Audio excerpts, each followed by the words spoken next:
because at the end of the day, like when I went to AKA, like just in the beginning, I was a person who was passionate about music, and I had these dope beats. Yo, let's make godly music, and we made godly music. Same process with Cassper. We tried to work since 2014 when they were like when the beef was like Was it the new and height? was you understand? Despite that, this man really wanted to work with me. There was a time, even short story, like we linked up, like I had just had a session with AKA, and he left. And then Cassper came in to have his Same own studio. session, not with me though. And I was there. And so we created, yeah, well, and it was like, so when I was like, Tweezy, he's like, I know you. Low key, I have a love-hate relationship with who you are. 1, 2.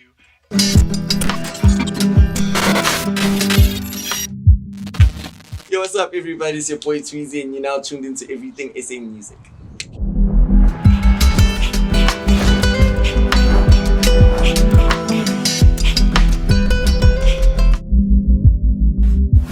Alright, Tweezy, welcome to Everything ESAM Music TV, bro. Shout out, my nigga. Yeah, so let's just start with like the origin story. Let's just get a background view of like where you from, where you born, or what. Yeah.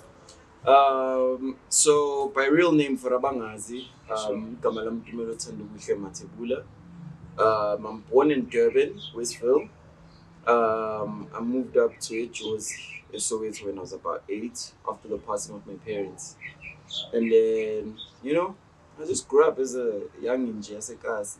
Yeah. Just really just admiring like Kwaito artists and Kwaito music a lot, because like in Soweto we were really situated a lot with those people, you know. So I really just admired the lifestyle and just the music and how they were able to just speak stories of our reality in song, you know. And just ever since then I've just been really attached to music overall in different shapes and forms. So you've been like producing from a young age, like. Yeah, I started producing in 2008. How old were you then? How old was I? I'm not sure how old I was. I was probably like in grade 9. Okay. Yeah.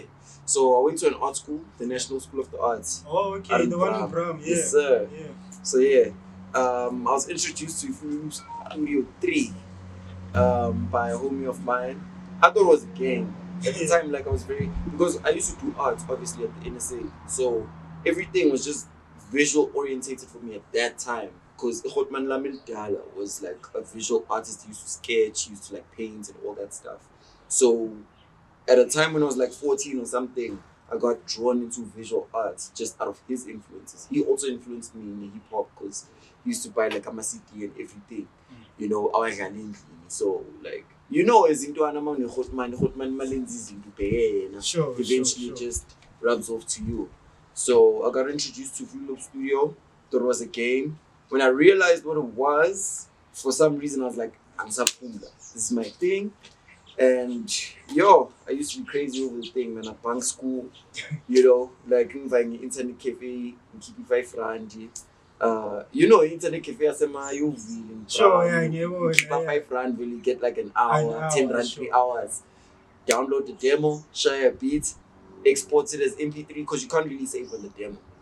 Like you can only just do your thing and then you export, and then, you know, you see where fate takes you. Yeah. So literally, like every single day, must get scared to the gate. When everyone is turning left to get into the gate and go into the school and go like by the way, it's scared. Sure. Me, I just shy right, I go to the internet cafe.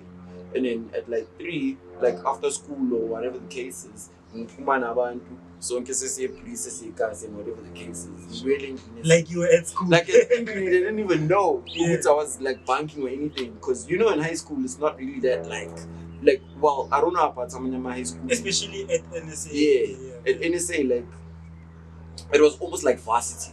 So it was like every man for himself. Yes, sure, they're gonna tell parents about certain things, but as a man, you like, or a female or woman, like you sort of learn to be an adult and your own person and to be independent and stuff. So I think that's also what drew me into like doing my own thing and not being worried about not really doing my best at school, because for some reason it just seemed like whatever it is that I'm doing here, it's gonna work out at some point. And then how did you like start making, obviously you were honing your craft, working on it, making sure that everything like you are at the level where you can enter into the industry? When did that start happening? When did people start picking up your beats? Like, wait, what was your first placement? You know? So my very first placement was Kuni mixtape ebesisha eKasi. So firstly, I mean, I'm a hip hop enthusiastic person, right? So obviously, SOE to big nama session up I have I'm a hip hop session. So you had Abu Slachis, you had Abu Brave Side in Dobsonville, and then Jangalala is like my NML shows and everything. So the one I said Jangalala Kaslam Vale. Funny enough, it's like by Istrat Saka Pro, RIP to Hotman. Istrat in Sak, and there was like a young park. At that park, that's where the sessions used to go. Like every single, like, you used to have a session maybe like every first Sunday of the month type thing. Every single first Sunday of the month, I was out there. Just watching people freestyle, just seeing people sort of like beatbox, people like who made beats would go play their beats. I'd be fascinated hearing it on big speakers because outside the speakers are saying and stuff. So that whole design sort of even inspired me to now make beats just to go play them out there and hear it and then also just see the reaction exactly. Sure. Yeah. So eventually I linked up with Abu Spuda P.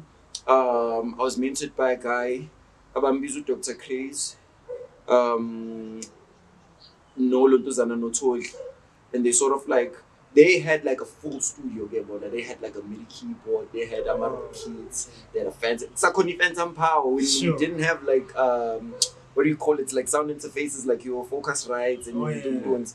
You had to have like a mixer, like a Behringer mixer and then you have like a small Phantom Power just for to can see microphone and this is all record. Sure. But they had like studio. So like full setup. Yeah, one day I was just walking from a session and they've been weird, funny enough, because like there was something happening at school, and then from school I just went straight there. So when I was walking back to my place, I bumped into Tumelo Dr. Craze, and I was sort of like freestyling because I was also rapping at the time. So I was just like freestyling, beatboxing, whatever. They're like, "Yo, do you rap? Do you?" I'm like, "I rap-ish, but I actually make beats." Oh, even also, better. at that time you were rapping too, but but just as a hobby, you know, just like it's okay, cool. Now you're a rapper. Sing rapper for me. I don't rap for people. People don't really know. My friends know that I rap. Rapper now, but it's better. So on. Sure. But you understand. Yeah. But like to people, when it's time to rap, it's like I'm not involved. Or was it a thing of when you make beats, you couldn't get a rapper on, so you had to start rapping? That as well. So I had to sort of rap for myself to sort of get the rhythm of the beats and all that stuff. So they sort of like saw my passion somehow and they like invited me to the studio. I banged, obviously. And then Ngakonda Gubo, and they just had the studio and I was like, so now from the internet cafe going there religiously, it just diverted there. Yeah. And now now that was like my first form of mentorship now as far as just making music. Someone being able to say to yo, this is a kick, this is a snare, this is a MIDI keyboard, this is what you're gonna use. If you got a melody in mind, instead of you just trying to figure it out and throw it out, you can actually press it. Oh, you can try learn how to play the piano and stuff. So it took me about 3 years to sort of get a grasp of like what studio's about. Wasn't a master or anything, but I could do some stuff. And at that point, let's say maybe I'm in matric at this point, I'm not writing prelims, I'm not encouraging anyone, yo, finish school, people's school is important. For some reason, I just chose studio, you know, and I didn't write my prelims, certain things I didn't do, and whatever the case is. If you had a studio set up and everything, you were my nigga. I was there. Young sure. So eventually I landed up in Yeoville, the most cara of Yeoville, even where Vele paras are selling their things and like people are getting shot. So there was like a studio there. Oh, firstly, I moved to a park town when I was like in grade 10. I moved with my sister with her partner. And then I went to a church in Berea. That's how I ended up learning about the studio in Yeoville. So I had this best friend of mine, a good friend of mine still, who Elistid. He's an Indian homie of mine. We went to church together. So he's more for rapper though. So in church he would sort of rap, and I would sort of like make beats out of certain things, like, you know, sort of like how Dr. Crazy told you, saw my passion just out of doing my thing randomly. Somehow he figured me out too. Yeah. You make beats? Yeah, I rap. Yo, let's go to my crib. I've got a young computer. I've got a young mic and earphones we can lace and record the dopest ish ever. Went there, recorded our things, and then he had homies, Abani, that he was doing his thing with. Njabobu, so a good friend of mine, God, Shakes, EJ. I'm sure people know who EJ is. And then we formed a group called Ghetto Prophecy. Ghetto Prophecy. From that point, it was like, at that point, it's like, okay, now we're doing something serious. Because they sort of had the experience, and as by type, but they sort of knew what to do with music. It's okay, cool. There's making music, and there's my Indian homies being Indians, you know, Indians, the hustlers, they figured out how to sell this thing. Yeah, marketing. You understand? Yeah. They would go. My other friend, Sebastian, he would take papers. You know origami art? Yeah. Like when you're making like paper mache things or whatever, he would make flowers, roses. And he would take like food coloring, and I don't know what, to give it like a perfume smell. Yo. And it would be a rose. And we'd sell those things for $5. And if you bought our thing, it would be $10.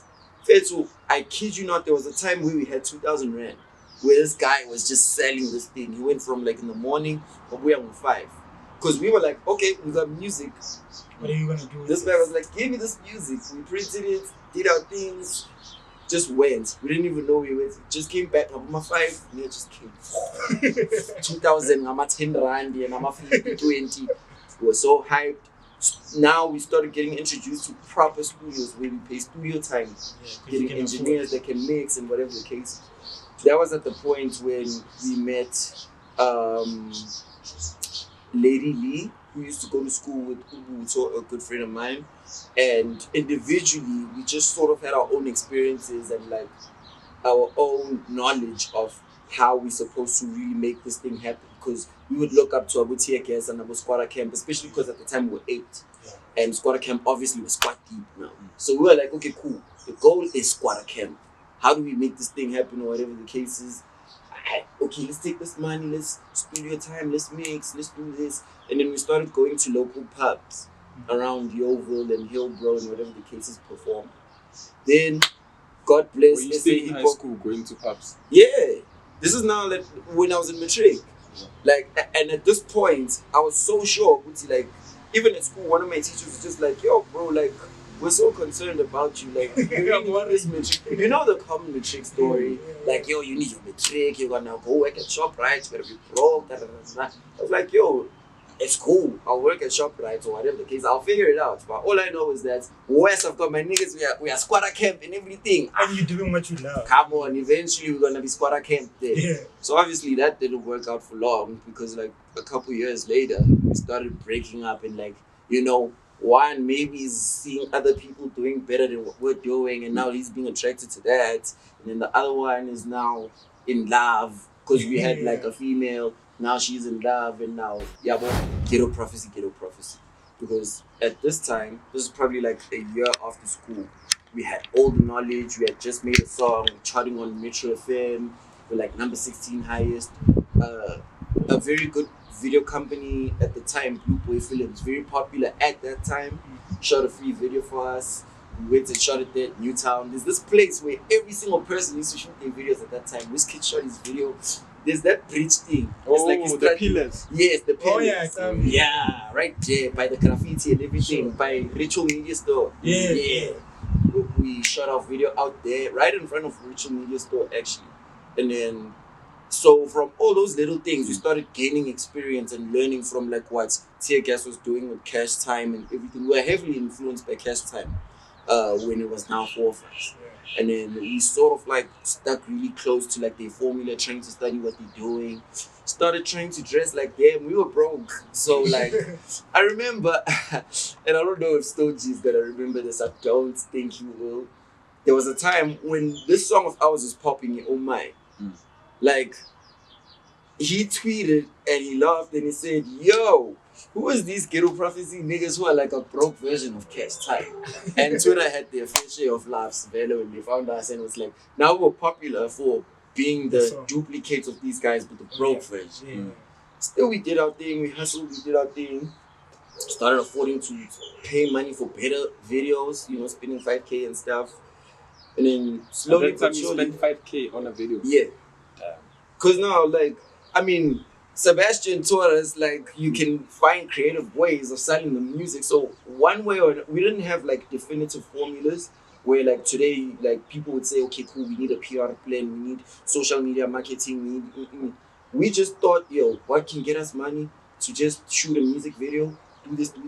You know, to a certain point, like, one of us in the group was even caught up into like the cliche of selling like illegal stuff, you know, and to a point where he was in and out of jail and everything. So that's how much we were so dedicated into making this thing happen. Just trying to hustle. You know, but whatever it was that we did, somehow we'd make it come together. And then I don't know, for some reason, like everyone was just like, Yeah. and it was so weird because at the time, like, now we're not just playing on channel O, like MTV is giving us a young play here and there. We're not just playing on Season Scoop, now we're on YFM, and like we're on the heaviest of rotation. And then, But then in that process of the time, we'd be walking the street and people just, can I have a picture? Or well, we weren't too glamorous for that, but at home locally, because Nami, I started like being based in Hillbrook to a point where I moved in with Ubuntu. Sure. Like we started being like brothers now, like our bond was like so strong. Me, Buto, and Garth, and EJ. So in the CBD. In the or city, like, yeah. in Hillbrook, like I wanna feel when you again when you say Hillbrook and you see the Hill. Sure. Okay, so I can walk in Hillbrook, dog, and I'm not saying this to now get niggas to try and mark me next time I go there or whatever, but like I can go to Hill. Yeah, I would, like naturally walk on my own. Very shop is and other niggas would be actually there's a nigga of mine who was bagged mina bang yega. Like niggas were like sasamba in Konje in Yabona at North there by MTN there's that KFC where if you're going from Hillbrook the taxi Ngamula's there. So the taxi just stopped by the park there somewhere and they said I taxi Pelelala. So we had to walk to MTN. Yeah. Random niggas pulled up by Zalapo. Mina, because also I'm used to the environment, I'm not nervous or anything. Yeah. So Chapu said, buddy, now we're chatting random things. My partner it's late for him because he's nervous and whatever. So I hear him crying and everything, and I'm like trying to check out. This guy's like, yo, relax. We're powering this man, but you're cool. Oh, like you're safe. I'm like, he's with me. Then just tell your homie to just make it easy for us, and like because if it gets too hostile, then you're gonna have to get involved. And at the time I was using BlackBerry Kev and a Sony Ericsson. So in my mind I had both. I'm like, this thing is lit. I have to sacrifice one. BlackBerry Kev obviously was BIS, gave away the Sony Ericsson. Yeah. Niggas left us. And then like so then when do you like when do you get onto like when do you have the hit songs? The when does AK come into the picture? You know the funniest thing is that there was such a long process, firstly before I got to AKA. Yeah. And then there was a very long process after I got to AKA, like right before now Levels comes out. Because you need to remember that I think he first teased the release in 2013. And then there was like that young Vuzu inserts where he was like throwing previews and everything and people were jamming to like Abo Jealousy and Konja, what was it? Was it commercially? Victory Lap or Jealousy. Whatever songs that were made at the time. And he felt like, nah, I still need to go back in. You know? Oh, he felt like it wasn't complete. Yeah.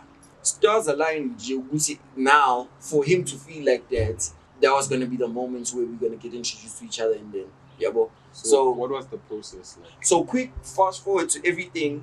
Everyone like in the group now fell off and like they just like we don't want to do this thing anymore. So I was like, okay, now I'm gonna do this thing. I don't know how I'm gonna do this thing. Cool. This is the beginning of Tweezy as Tweezy, yeah, now. Yeah. So I'm like, okay, cool. I rap, but you know, that needs money and whatever. What can I do like immediately? So that people like love my beats. Anywhere I go, people be like, yo, Fana, you went at the beats, yo. Let me produce you some guys. Yeah. Started sending beats out on BBM for free, throwing them out here, some people they're selling them for 150 there and stuff. I remember I once even sold a beat to way back for about 150. I doubt you remember this. Was he big? No, not at the time. Definitely not at the time. Oh no, like it was big. Like, and at the time it was buff because he used to like work out and stuff. Because even back, guys, when they were having sessions and stuff, he was rapping there. Oh. Big Zulu, So he's been at it. Big Zulu dog has been at it. For him to succeed now is because he deserves it and he really wanted it. Like, our stories are almost the same. It's just that like he's got his own story. Like, mine. Like the kids. But like as far as starting via Nguti, we really wanted this thing. We didn't know how it's gonna come together. Anyway, so fast forward, I get in contact with Muzi, the fraternity, and we work on Pegamina Ghetto. That was now like the official first release now, you know. And we worked on that, and it was cool. And then we started working on other stuff. We worked on other music before, but like our best song that we did at the time was Pegamina Ghetto. And then out of us working, he was just like, yo, bro, like, you're so late in this production game. Like, I just feel like you need to be inside the industry, like inside with like the real guys. So don't tell nobody. I'm gonna give you 2 numbers. Use them wisely. Give me Tito's number, give me AKA's number. Obviously, I called AKA first. He was the lit man at the time. He won summers, everything, and whatever the case is. I tried Tito too, but like, you know, I didn't get any responses or anything. So called up AKA, and I didn't believe Gucci was his number because when he was giving me these numbers, I'm like, psh, AKA, some award winning, like he's the guy inside the industry. There's no ways Gucci that's like this is his number. Yeah. Call the shit up. Hello, yo, shit, it's him. Drop the shit. Now, I didn't figure out my story. Okay, what's my story now? Okay, I figured it out. Try to call him again, doesn't answer now because this guy's playing with maybe I'm a groupie, maybe I'm someone trying to hustle, whatever the case is. But anyway, send him an SMS. Yeah, I'm Tweezy, I'm whatever. I just want an email address so that, you know, didn't answer. So I'm like, so I just let it simmer because I'm thinking he's a busy man and whatever. Then eventually I call him back because I figured, you know. When I called him, he answered this time. And then as I tried to tell him, he's like, yeah, I got your SMS. Yeah, so your email address. No, scrap your email address. Do you know where Auckland Park is? Yeah, by UJ. Yeah, right there. There's a place called Media Mill. There's a studio called Sticktainment and Acoustic Media. Oh, cool. Let's link up tomorrow. 1 o'clock. Cool. Before he even heard you beat. Like, just out of me just saying this and that and that and that, he just said, like, again, our stars aligned. I think he gave me a chance because he was working on levels. Here's this guy saying he's got beats and whatever. Wouldn't hurt. Let's hear what he's got. Yeah. Get there, playing some beats. Everyone is going crazy. He's like, yo, this is lit, but I'm not going to use anything. Yo. Ish. And I won't lie, like, at that time, I'm like, because bear in mind, all these people that were saying that, yo, beats, everything, you lit, you're the best, whatever the case is. They guessed you up.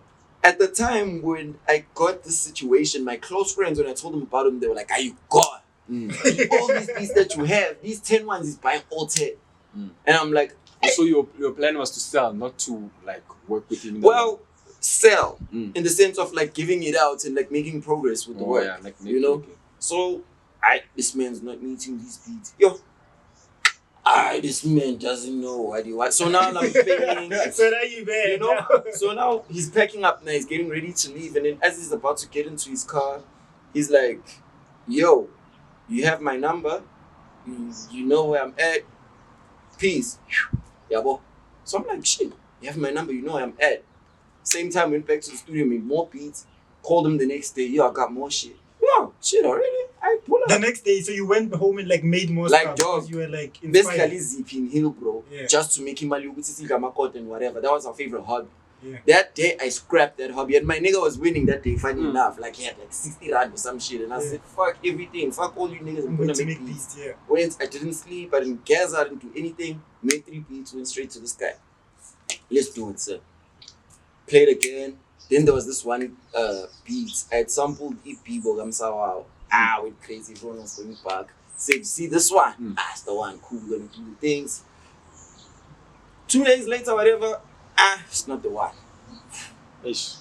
Nah, cool. I know where you at. At least there's progress. You know, we make more beats. So just to summarize the entire process, for about 8 months, we're in and out of situations where I'm just playing him beats. Some he's not vibing with, some he's vibing with, he's working on them. They're not really the songs. And then eventually, Ran Josie was born. And then, after Ran Josie, that was like up. No, but now. like in that time, with that 8 months, you're sitting with each other. You're next to this guy, summer award winner. You every day going, Yeah. and like so. In that process, did you learn more than what you're there for? well, you see, when there's power in being desperate, because when you're desperate, you just can't take no for an answer. There was a point where it was really annoyed with me because, like, dog, I was relentless. Like, I was always there. Like, and the irony is that, even now, with me being, like, established and when we work now, for some reason, whenever the albums come out, it's always just songs in threes. Like, on Levels, it was 3 songs. On Touch My Blood, it was 3 songs. Both Mania's coming out, there's 3 songs. You understand what I'm saying? Like, when I used to go send beats to him, it was always in threes. Probably.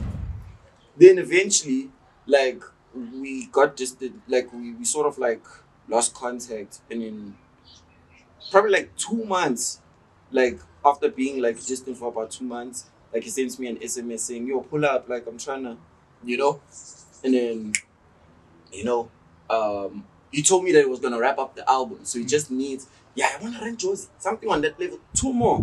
And then we out. Okay. Then I sent him 5 more instead. Because now I was like, 2 more. Supply, sure. More supply. Yeah. Sent him 5. He liked 2 from the thing. Ended up using 1 was simple. This one's even better than this one. Trust me. Sure. Like, at this point, like, funny enough, like, so when I had to send him the beats at that time, he was like, yo, like, he called me on Tuesday. He's like, yo, so I need this, blah, blah, blah, blah. Mind you, I'm submitting on Friday. So after Friday, if it's not the one, it means game, it's just Ranjos. Cool. So I make this some dope, whatever the case is. I'm stressed all over the week, and whatever the case is, I make the beats. Send them on Thursday evening. Go to the internet cafe, I send them. After sending them, he calls me. That's when he sent that tweet, when he said, Tweezy the drummer, remember the name. Like, okay. Yeah. So that night, after I sent him those beats, he called me. He's like, yo, listen to me. You've got this special gift you've got a gift from God. Like, do not sleep on this thing that you're doing. Stop. What if you're at school? Like, I'm not condoning you to stop school. Like, school, but like, if between 50-50 between music and school, just 75 here and like school here. Would you say that he was the first established artist that unlocked your potential? Entirely. Because at that moment, when he told me that I've got a gift from God, that was like the one cosign that I needed for me to know, okay, with this relentless attitude and like this thing of he's gonna, once he told me that, it was like, okay, cool. For life now, like, no, like, whatever it is that I'm doing and figuring it out, for as long as someone doesn't like it and whatever, I just need to be relentless and I just need to keep doing the thing. Yeah. So at that time, you're confident. You have 3 songs on his upcoming album. Funny enough, All Eyes on Me wasn't even born then. Like, All Eyes on Me was the big one. You understand? That was like the irony was that the album was done. Like, to a point where at this point I had a chat with Fit Season, because there was a time where I went to Acoustic Media. I got a chance to meet Benza, one of the leaders there at Fit Season, and he offered me a publishing contract. There were other publishing contracts, but it made sense to go with Fit Season because, I mean, the guy that sees my potential is there. It's right so, there, like, And so obviously within that process, I knew that, okay, the album is done. So this man calls and he says, one more. He just told one more. And it's All Eyes on Me. It's cool. But now I didn't even try too hard with All Eyes on Me. Because now, obviously now, the relationship at that point was much more easier. Because like, we've made Ranchos, we've made Sim dope. At this point, I'm his favorite person in the world. He says, And he just called me one time. He's like, yo, the next one that we need to do needs to just be on some worldly shit. Like, I just don't even know what we're gonna do, but kind of like how this DJ must sound like. Yeah, it just has to be. Oh, plus when I was at the time, like Show Me had just come out, and it was Rex City first, because he had said, I wonder if we can have like a club smash like Rex City, something on that level. And then Show Me came out, and he's like, I wanna this song. This is the lane. And then I don't even remember how it happened. Then the whole Brenda Fassie story. Then we got inspired by the Brenda Fassie track. As he sent me the sample, I made the beats in 10 minutes. Because now I also understand what he's about now. So out of this now relationship, now I know it's okay. This is the lane that he's trying to get into. When I make beats, I can tell already it's okay, cool. This is where we go. By the time he sends me the sample, I sent him the beat back in like 5 minutes. And he was surprised because he's like, yo, dog, I just sent you the sample. So I'd already, in my mind, like played the sample and I made the beat. So when he sent the sample, I just attached it and sent it back. I hears the beat. He's like, that's when the Ayoba tag was born. Funny enough. Oh, that's where it's from. Funniest story about the Ayoba tag, man. Back when Ghetto Prophecy time, there was a mixtape called Pam Mixtape. Yeah, boy. And there were these like interludes that we're making, yeah, boy, to sort of like say, you're now tuned into Ghetto Prophecy. Yeah. So one time, like I had said, yo, you're now tuned into Ghetto Prophecy, Ayoba, with my normal voice type thing. So, you know, when you work on, well, the producers know, when you work on Fruity, you chop and like you save some slices and whatever the case is. For some weird, like, that's God's like co-production in the song. Like, I was playing the beat back, and like literally just like it sounds in the song, do-do-doom, doom, doom, Ayoba. I'm like, whoa, where's that coming from? Like, it's not supposed to be there. But now it sounds nice. Like, fuck it, let me keep it on. Bounced it. Send it to this guy. When he calls me back, the first thing he says is Ayoba. And then when he started linking up, now when people are seeing me, they're like, oh, Ayoba. So now it was now I was like, I'm Ayoba man type thing. It's like, that's Ayoba thing. Then I started putting it on more beats and then I started working out and I was like, okay, cool, that's my tag. On Ranjos, it sounds smooth. Ayoba. Yeah. A lot of people have been like arguing about this. Who do you think had the better verse on Ranjos? It has been like a big talking point, you know what I mean?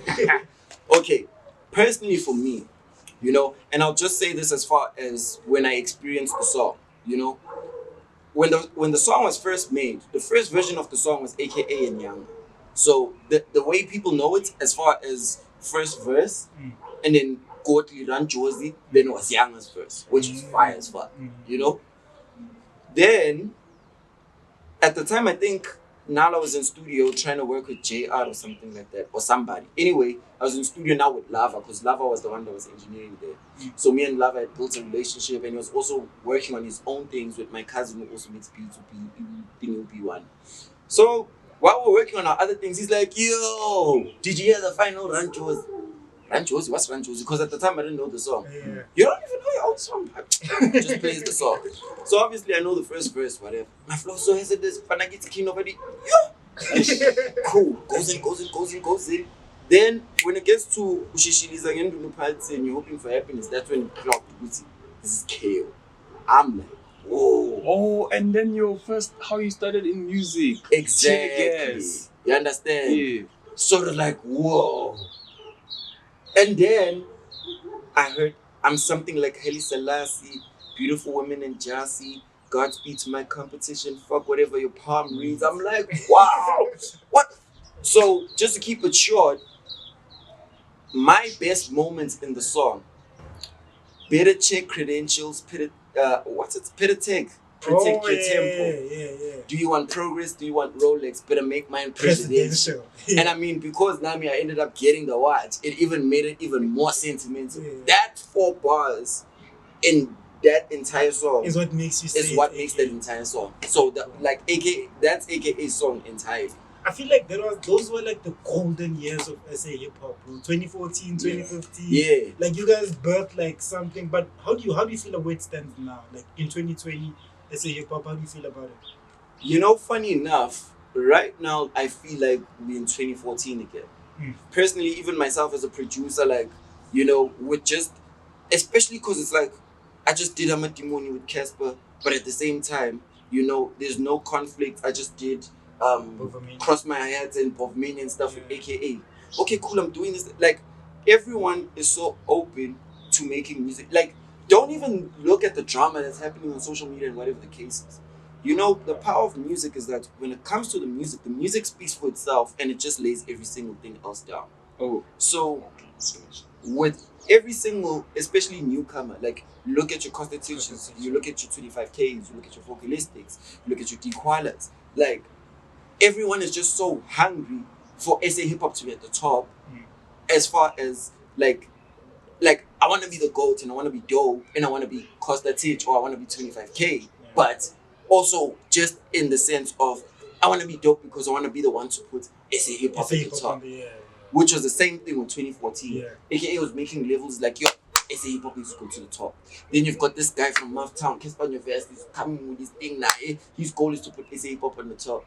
Yo, you working in whatever the case is, let's make songs. Boom. Now, like, you've got Way Up Ngapa. Now you've got Dream Team also doing what's your name Ngapa. Like, everyone is so collaborative in just such an easy way.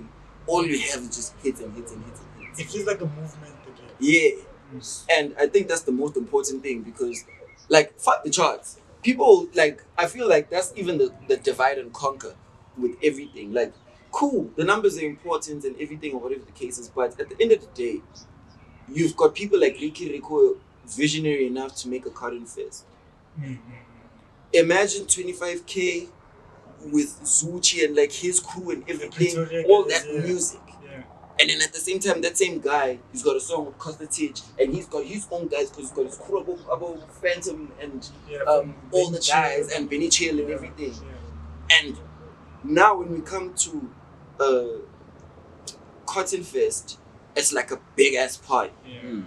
And we didn't invite people from, like, if you fuck with hip hop and you're about pull up. It's like the culture. And first Cotton Fest, there was 10,000 people. Second, I mean, no, it was.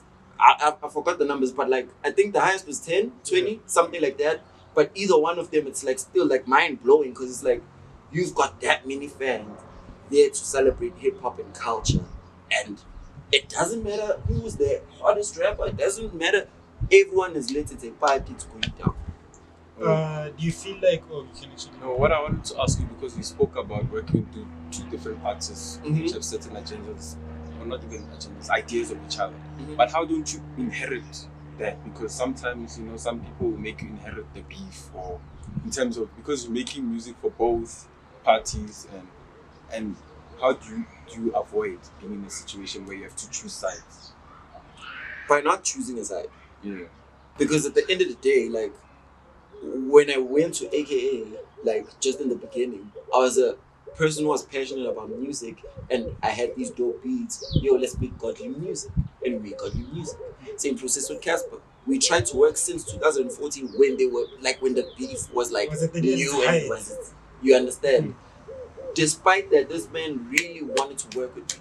There was a time, even short story, like we linked up like I had just had a session with AKA and he left.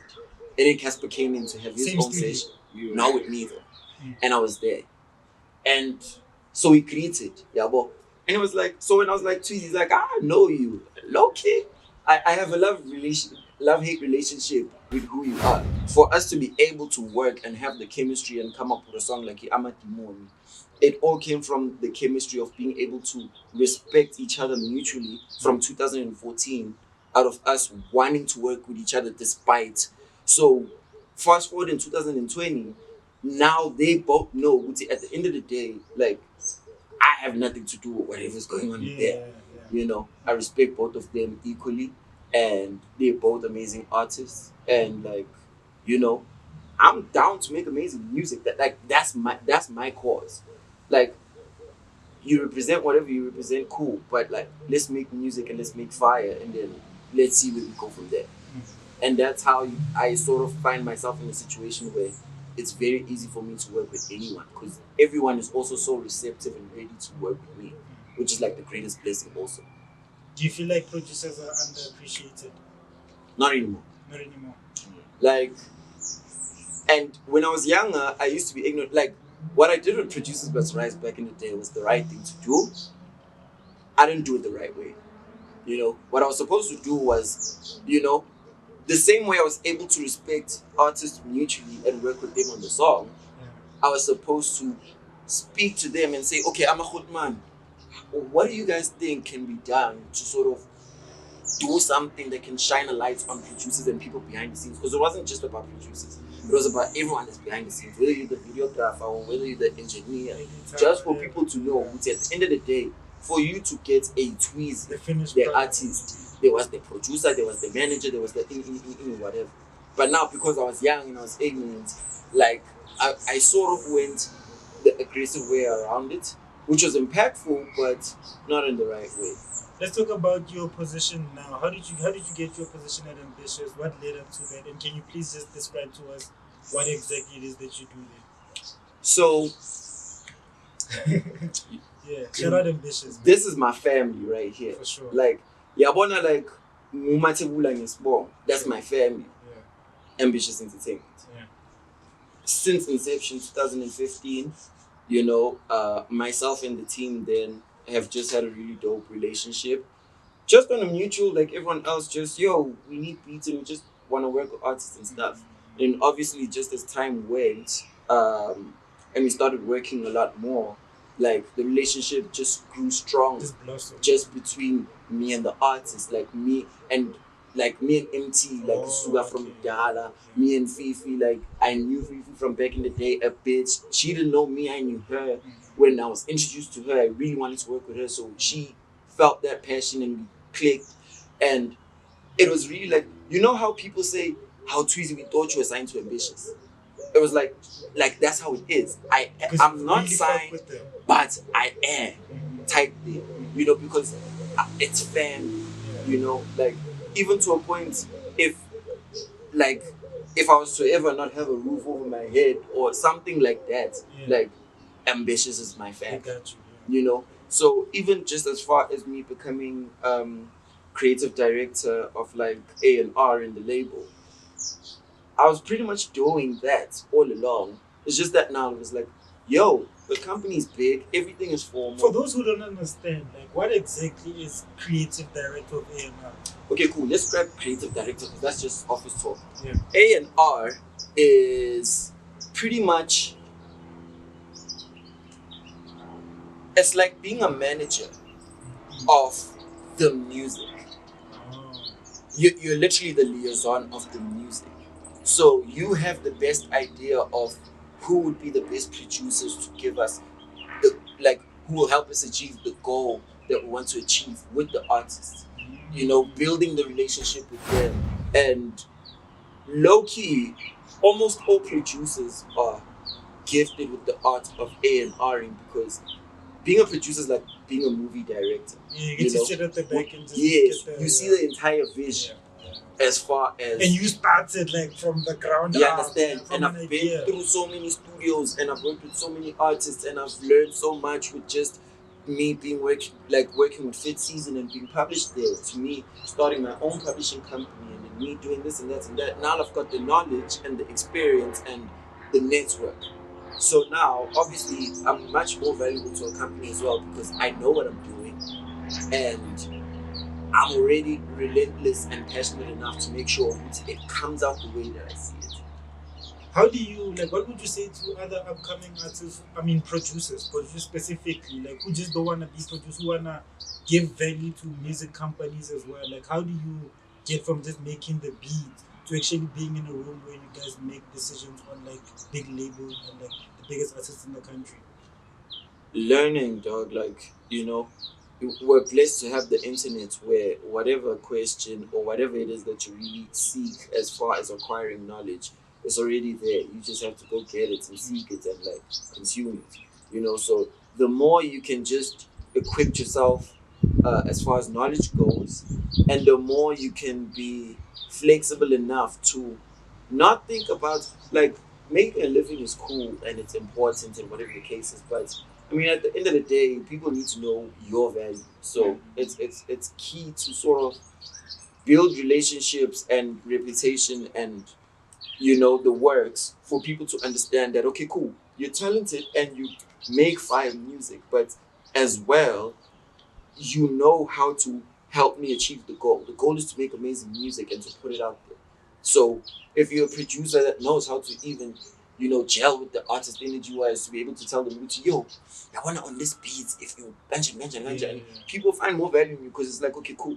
It's not just anyone can go on YouTube and get a beat and make a song, but it's not everyone that can tell you, yo, drill is not really made for you. Or rather, yeah, Pop Smoke made drill, and everyone is gonna be a copycat if they do drill or whatever the case is, but you particularly sound right when you do it. So stay doing drill. Let's do more drill. Let's pause on the, let's get this, let's do that. And then now, when the results show, now it's easy for people to say, hey, Vince, like, this success that you're seeing, this man sort of like, and then you build your reputation and value off that. Alright, that's cool. But do you have any more questions? Your life outside music, what does it look like? As cliche as it sounds, like there's almost no life with no music, bro. Because like if I'm not making it, I'm consuming it. If I'm not consuming it, I'm talking about it just on a smaller level. Like, yo, did you listen to this man's song? Yo, I don't think 808s are in fashion anymore. Or like just literally, I live, eat, sleep, breathe music entirely. Like I said, ever since quiet when just seeing that thing, I was just obsessed. And that obsession has never left. Instead, it just keeps growing, just like a fire, So, but I mean, I'm family orientated, I love my family like everyone else. I like making friends. Shit, dog, like, no one has really asked me that, Like, yeah, but just, I don't mean to be cliche, but like, music is everything to me and my life is music, so if you understand that, then you understand me. Okay. Like, what would you say is like because you have such a long career span with this short time that you've been, not even short, but then at a young age. So what would you say you call your highlights? Because you did mention meeting AKA and working on some kind of type, but besides those accolades, what would you call your highlights? So probably like outside the industry, nah? Yeah. Or even other music you've done or other things you've done, achieved that people wouldn't necessarily know that it was you. I think the stuff that I do outside of music, like I said, I'm a visual artist. So I mean, most people know that I've been working on animation like, a bit earlier than now. Me and my team worked on a series called Chronicles of Hip Hop, um, sharing hip hop passion and visual passion because the team that I work with is my close friends, of course, and we all come from the same school, NSA and stuff. Omunye Hambilo wayefunda City Varsity wayenza 2D design. Omunye was just really good at sketching. Omunye was dope at conceptualizing. Out of us just sharing a passion with hip hop and just this, somehow, just naturally, because even when we started Chronicles, it was just us. KO just released Son of a Gun and I impersonated his voice and everyone was sort of entertained around the house. And my one nigga was like, yo, how about we just do a quick sketch art and I make it move just, using like the software and then you do the sound and you do the voiceover and you just put it together.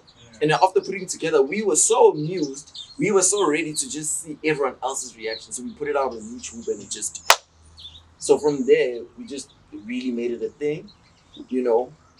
Outside of animation, I'm also very into just seeing the overall product come together. So I'll find myself just pretty much trying to create shows about one thing or another, especially with producers in mind. So I'll find myself with brands just collaborating. Like now, I've got a dope thing that's I'm doing with Sports Scene. They've been doing it, but this year they just collaborated with me. There's a project called Put Me On that they do every year. So what they do is they take upcoming artists and like they give them the platform and the resources to be the best artist that they could be. And last year, I mean, Lucas Raps, how he's fucking shit up now. He went through that process and he was in Put Me On and like he won that competition and like, he was well resourced from the competition for him to be who he is today. And that's part of like, and that's what I'm even more passionate about now. Just sort of seeing something that has potential and me seeing what it could be and just doing the best that I can do to just make it come to life and become what it is that I imagined it to be. So anything, whether it's TV shows, whether it's animation, whether it's dancing or whatever the case is, whether it's like if it's got the potential to be something special and to be something that's groundbreaking and something that changes lives, I'm definitely involved. Yeah. Like, cool. Tweezy, thank you, bro. That was awesome. Just like, can you speak to a 10 years away from now? Like, you're 10 years plus. How old would you be by then, sir? Funny enough, my birthday is days away. How old am I turning? 28. 28. And I be 30. So you at 38, or let's just round it off to 40. Mm. Just speak to your 40-year-old self from now. So, what would you say to yourself? Dog, like, thank you for not giving up, and thank you for always putting the passion first and never being discouraged by the fact that you lack resources. The fact that you come from the hood with literally nothing to just start from, you know. Thank you for not letting all the hype and like the accolades, like, you know, this is really not new. Yeah, congrats on these, bro. Shout out, like, this is not new, you know, and that's really a big blessing for me. Thank you for not letting that get to your mind where you feel like you cannot prioritize someone who was once in your position before they get to where you are now, you know, because like that's what it's really about. Like, imagine, like, because even my idols, like your Chicos and your Speakeries and like your Mbongini Gemas and DJ Cleos, like, you know, we looked up to them. They did the same thing. They provided platforms through collaborations, obviously with brands and organizations, for us to be able to be resourced to do what it is that we want to do and to be able to be our best. Because I mean, like, you know, once upon a time I didn't have a computer, and now I've got one of the best studio equipments just with everything that I need, you know, and just being able to find it somewhere in me to not be clouded by all the success and just the sheen and everything, just to be able to find someone who was Tweezy before he was who he is now. And as I'm becoming this multi-millionaire person who's building an empire, whatever the case is, I'm empowering someone else to do the same. So thank you for doing that successfully, because I know you're going to do it successfully. And yeah, just keep doing you, dog. 1, 2